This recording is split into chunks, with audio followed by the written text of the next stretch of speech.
أعوذ بالله من الشيطان الرجيم بسم الله الرحمن الرحيم إذا رأتم من مكان بعيد سمعوا لها تغيظا وزفيرا وإذا ألقوا منها مكانا ضيقا مقرنين دعوا هنالك سبورا لا تدعوا اليوم سبورا واحدا وادعوا سبورا كثيرا قل أذلك خير أم جنة الخلد التي وعد المتقون آنت لهم جزاء ومصيرا لهم فيها ما يشاءون خالدين كان على ربك وعدا مسئولا ويوم يحشرهم وما يعبدون من دون الله فيقول أأنتم أضللتم عبادي هؤلاء أم هم ضلوا السبيل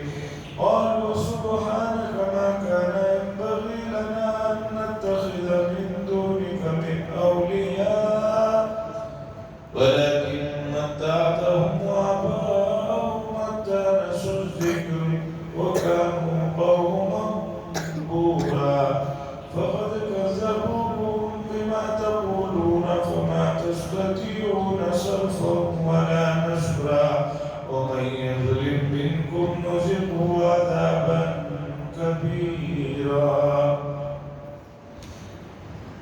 حضرات گزشتہ نشست میں یہ باتیں آئی تھی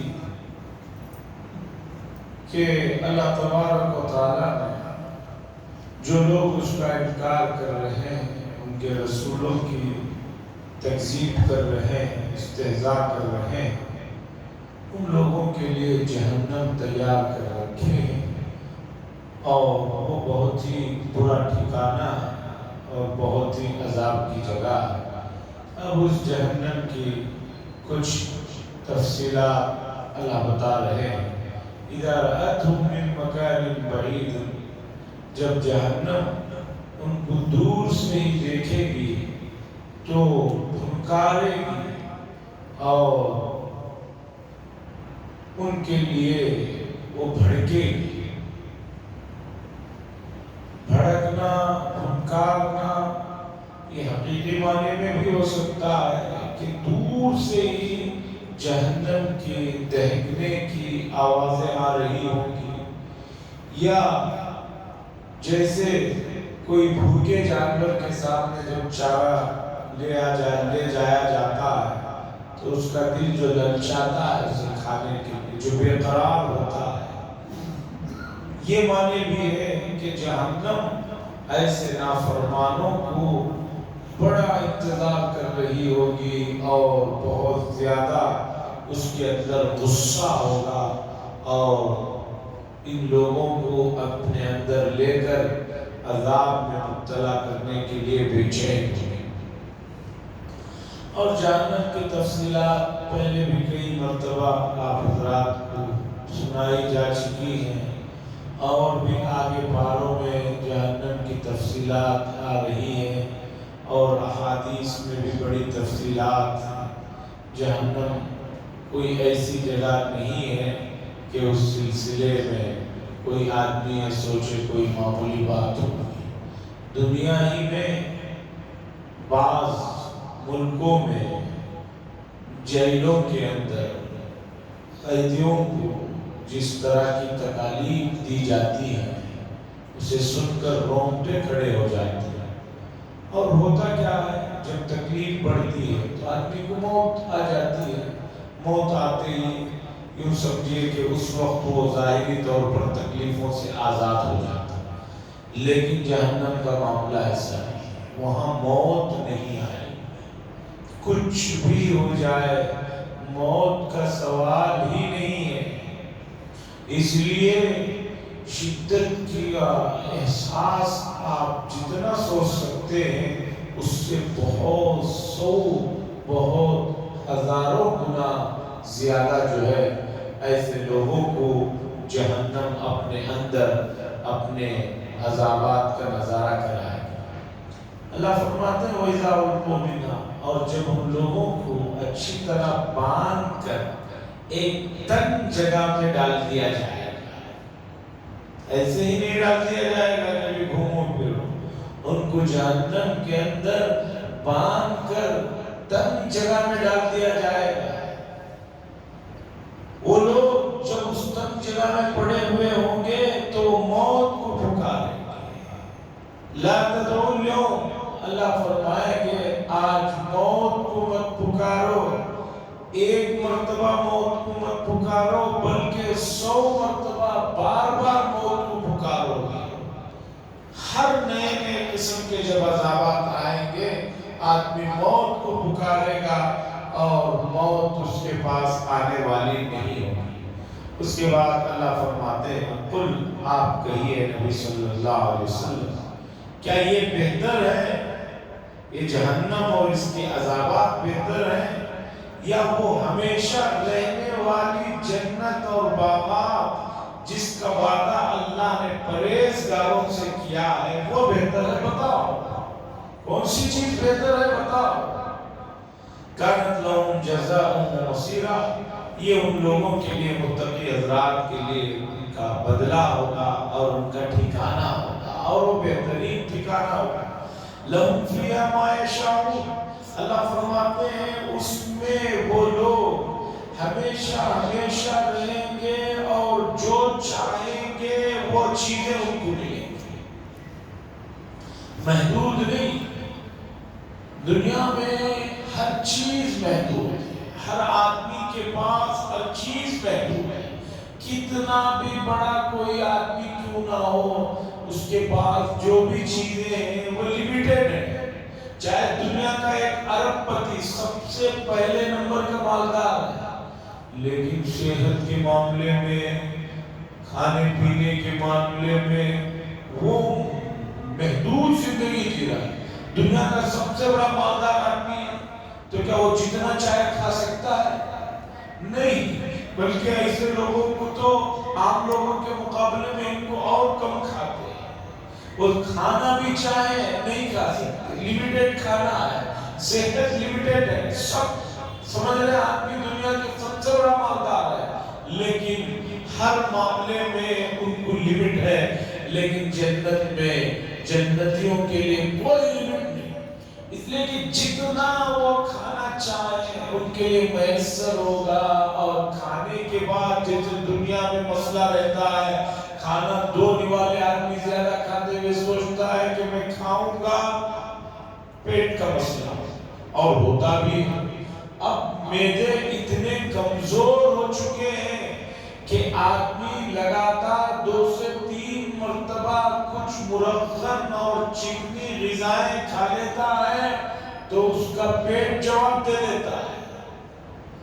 لیکن جنت میں یہ سہولت ہے کہ آدمی جو چاہے کھائے، جتنا چاہے کھائے، نہ وہاں پیٹ کا مسئلہ ہوگا نہ اور کوئی طبیعت کا مسئلہ. حدیث میں ہے کہ انسان کو دنیا میں، ہر انسان کو جو ناک سے ریت آتا ہے، جنت میں جنتیوں کو وہ ریت تک نہیں آئے. دنیا میں عورتوں کے لیے ماہانہ کچھ دن جو مسائل سے وابستہ رہتے ہیں، قیامت کا دن جنت میں ان عورتوں کے ساتھ وہ مسئلہ بھی نہیں ہو. بڑی تفصیلات آئی ہیں. لہم فیہا ما یشاؤون خالدین، اور یہ تمام چیزیں ہمیشہ ہمیشہ کے لیے رہے گی. ایسا نہیں کہ 10 سال 20 سال 25 سال 50 سال، نہیں، ہمیشہ. اور ہمیشہ ہمیشہ کی جو تعریف ہے اس کی کوئی آدمی حد ہی بیان نہیں کر سکتا. اس لیے کہ کمپیوٹر میں بھی جا کر ایک عدد رک جاتا ہے، 20 ارب 50 ارب کھرب، اس کے بعد بھی جو ہو سکتا ہے. اس کے بعد کہیں نہ کہیں تو آدمی کہے گا نہیں 20 سے آگے کی گنتی نہیں ہے، مجھے نہیں معلوم ہے. کیوں بنائی نہیں گئی ہے؟ اس لیے کہ عرب کا لفظ ہی بہت کافی ہے، اس کے بعد کھرب کافی ہے. لیکن جنت میں جنتیوں کو جو زندگی ملے گی جس میں وہ ہمیشہ رہیں گے، وہ کھربوں کھربوں کھربوں، یعنی بتا نہیں سکتے ہمیشہ کی زندگی ہو. کان علی ربک وعدا مسئولا، اللہ فرماتے ہیں یہ تمہارے رب کا